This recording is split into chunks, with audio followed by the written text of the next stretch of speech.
Qu'est-ce que Crystal Venture? C'est la société privée de Kagame,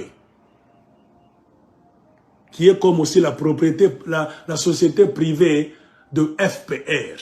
FPR, c'est un parti politique, c'est aussi un club de business. Vous voyez comment Kagame travaille. Dans le Rwanda, Kagame gère le Rwanda comme une entreprise privée. Tous ceux qui amènent le business au Rwanda, les projets, doivent passer par Crystal Venture. La société de Kagame, c'est la société qui doit te recevoir, regarder ton capital, c'est combien, tu vas commencer à travailler comment, tu vas engager combien de gens, tu vas... Tous les taxes seront comme c'est Crystal Venture, la société de Kagame.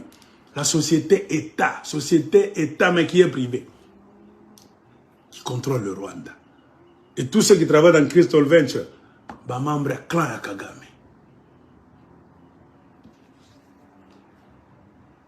Regardez comment ce monsieur contrôle. Aux dernières nouvelles, je ne sais pas si le capital de Crystal Venture a augmenté. C'était plus ou moins 500 millions de dollars américains, dont la plupart viennent des richesses qu'on pille au Congo. Kagame était assis il y a 2 ans sur 500 millions de dollars américains. Il est président, mais il se cache. Il fait la politique.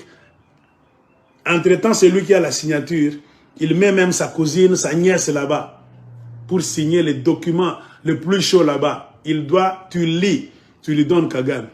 Il te dit signe là-bas pour qu'on dise qu'il y a au Rwanda à la démocratie. Comme c'est toi que j'ai nommé, signe que ce monsieur là-bas amène l'usine de la fabrication des batteries de véhicules au Rwanda. Très bien. Où est-ce que nous allons trouver les richesses au Congo? Nous allons tout faire maintenant pour rentrer avec l'armée afin de voler. Le lithium se trouve où? Nous allons faire pression sur Chilombo pour qu'on puisse nous amener le cobalt du Katanga. On va tout faire. Ces messieurs, ils ont déjà amené le business. Nous allons prendre 35%. C'est comme ça que Kagame travaille.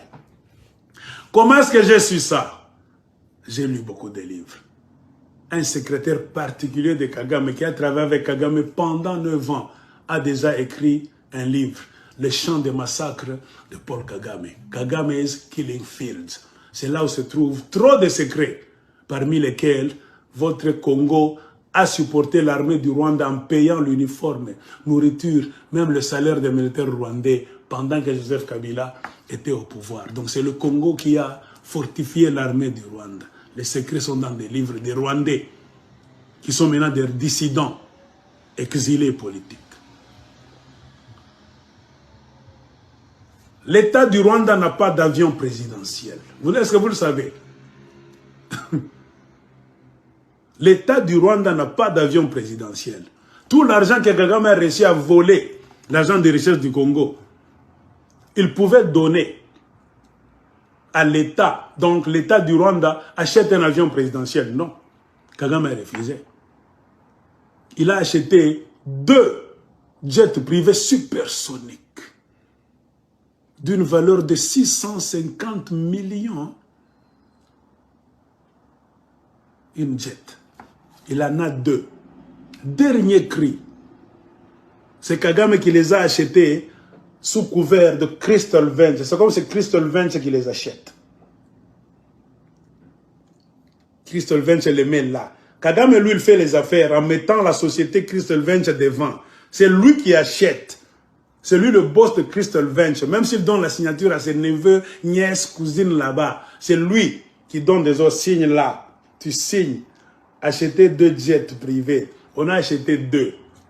C'est Crystal Venture, la société, qui a déjà acheté 2 jets privés parmi les jets les plus chers du monde. Alors, lui, Kagame, en tant que président, la présidence du Rwanda n'a pas d'avion jusqu'à aujourd'hui. Il n'y a pas d'avion officiel. Je ne sais pas si vous le savez. Le Rwanda n'a pas d'avion officiel de la présidence. Alors, comment est-ce que le président rwandais se déplace? Il loue les jets de Crystal Venture. Comment est-ce que je l'ai su? En lisant le livre du conseil particulier de Kagame, qui est maintenant en exil au Canada. C'est-à-dire quoi?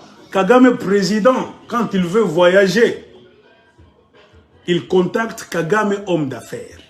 Kagame lui-même, il a deux faces. Donc, Kagame, le président qui veut voyager, appelle Kagame, homme d'affaires de Crystal Venture. Il lui dit, le président veut voyager. Vous pouvez donc lui donner lui emprunter.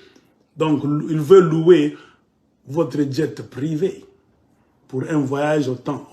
On va tout noter. Combien de kilomètres de voyage? Benzine, ça sera combien?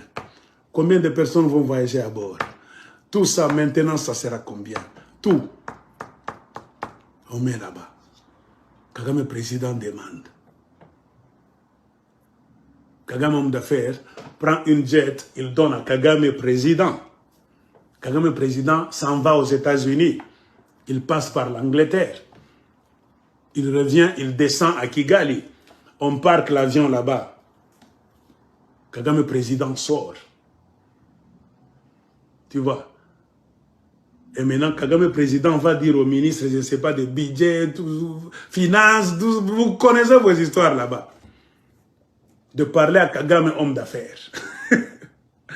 Kagame, homme d'affaires, va brandir la facture à Kagame président. Kagame, homme d'affaires, va prendre la facture. Après avoir fait des calculs, l'avion a parcouru combien de kilomètres? L'avion a dépensé combien de litres de benzine? Réparation, maintenance, ça coûtait combien? On donne la facture à Kagame président.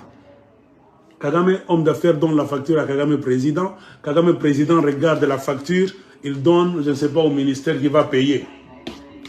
Le ministère prend l'argent, paie à Crystal Venture. Ça va dans les mains de Kagame, homme d'affaires. On met dans un compte là-bas. Donc Kagame contrôle tout.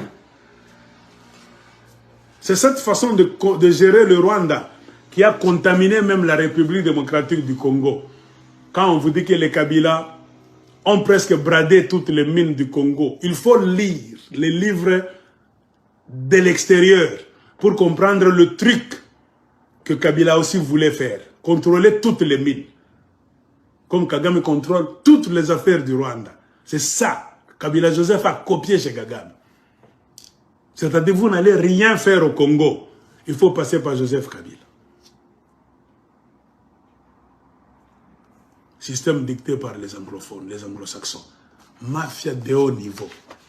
Il faut aller éveiller pour comprendre comment ils font tout ça. Aller en Ouganda, c'est la même chose.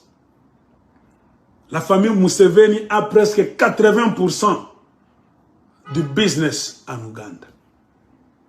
Dans beaucoup de domaines, hôtellerie, restaurants, plantations, fleurs, véhicules, bus, Museveni, la famille Museveni. On va vous pointer les buildings en Ouganda, c'est pour la famille Museveni. La plage là, c'est... Ils ont même acheté des plages, famille Museveni. Ils ont acheté même des forêts. La famille Museveni, en collaboration avec les Indiens.